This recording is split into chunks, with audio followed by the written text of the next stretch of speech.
আর আচরণবিধিটা আমরা যেভাবে রেডি করেছি, চূড়ান্ত করেছি, মূলত আমরা সংস্কার কমিশনের সুপারিশগুলোকে ইনকর্পোরেট করেছি। এখানে অধিকাংশ সুপারিশ কিন্তু আমাদের পরিবর্তনগুলো কিন্তু সংস্কার কমিশনের সুপারিশের প্রেক্ষিতে আমরা অ্যাকোমোডেট করে আমরা এটা করেছি। 2 নম্বর হচ্ছে, ইফ আই রিমেম্বার কারেক্টলি, আমরা এটা ড্রাফট করার পরে 24টা পত্রিকায় বিজ্ঞপ্তি প্রকাশ করেছিলাম যে এই আচরণবিধি আমরা করতে চাই, তৈরি করতে চাই।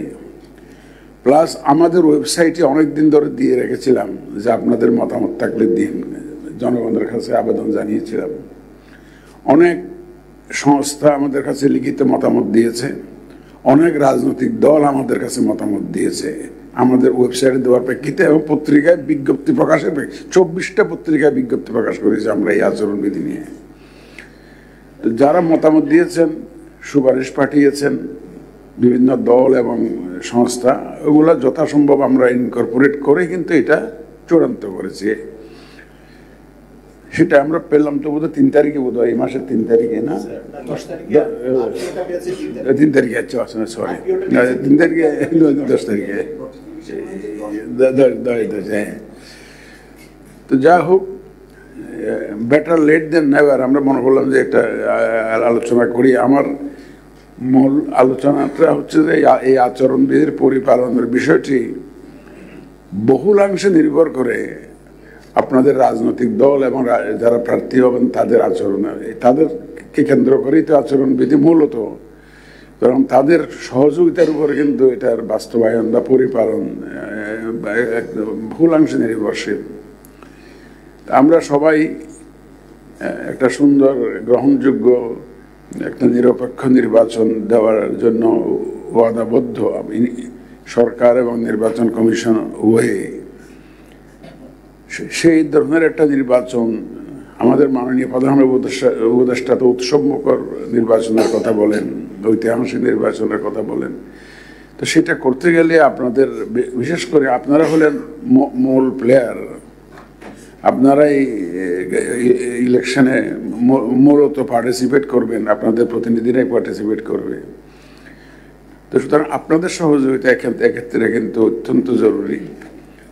তো সেই সহযোগিতা আমরা চাইব, এবং আমরা যাই করি আপনাদেরকে সাথে নিয়ে আগাতে চাই ইলেকশনটা কন্ডাক্ট করার জন্য।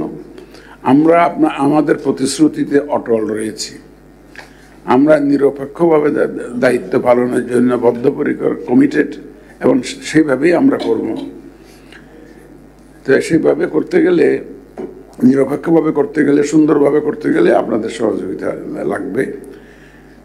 আমরা আজকে আপনাদের মূল্যবান পরামর্শ চাইব কিভাবে সবাই মিলে, রাজনৈতিক দল এবং আইন শৃঙ্খলা রক্ষাকারী বাহিনী, ইলেকশন কমিশন এবং সর্বোপরি ভোটাররা মিলে কিন্তু আমাদেরকে এই কাজটা করতে হবে। ভোটার আগে তো দেখা গেছে যে বিগত 2-3টা নির্বাচনে দেখেছি যে ভোটাররা ভোট কেন্দ্র বিমুখ, আসতে চায় না। তো আপনারা চাইলে, আপনারা একটু উদ্যোগ নিলে কিন্তু ভোটাররা ভোট কেন্দ্রে আসবে। আপনাদের প্রভাব তৃণমূলের উপরে, ভোটারদের উপরে সরাসরি, ওনারা আপনাদের দ্বারা প্রভাবিত হন, আপনাদের কথা শুনেন। আমাদেরটা নিবেন, হয়তো একাডেমিক্যালি নিবেন, আমরা সভা, সেমিনার, ওয়ার্কশপ করে, এটাই তো আমাদের প্রচলিত প্রথা, সেটা আমরা করব। আমরা ক্যাম্পেইন এটা করব। সেটা চেয়ে বড় কথা, আপনারা যে ডাক দিবেন জনগণকে, সেই ডাকের আওয়াজ অনেক বেশি বড়, সেই ডাকের ইম্প্যাক্ট অনেক বেশি গভীর হবে। তো আমরা চাইব যে আপনারা জনগণকে যাতে ভোট কেন্দ্রে আসে, আর জনগণ যদি কাঙ্ক্ষিত মাত্রায় ভোট কেন্দ্রে আসে, কেউ কিন্তু ভোট কেন্দ্র দখল বা বাক্স দখল বা এই সমস্ত জোরাজুরি করার আর সাহস দেখাতে পারবে না। যদি জনগণ যদি ভোট কেন্দ্রে আসে, সেই জনগণকে ডাক দেওয়ার ব্যাপারেও আপনাদের একটা ভূমিকা আমরা প্রত্যাশা করি। আমি আর কথা বাড়াবো না, আমরা এখন আপনাদের মতামত শুনবো। আমরা আজকে শুনতে এসেছি আপনাদের কাছ থেকে, আপনাদেরকে দাওয়াত করেছি আপনাদের বক্তব্য শোনার জন্য।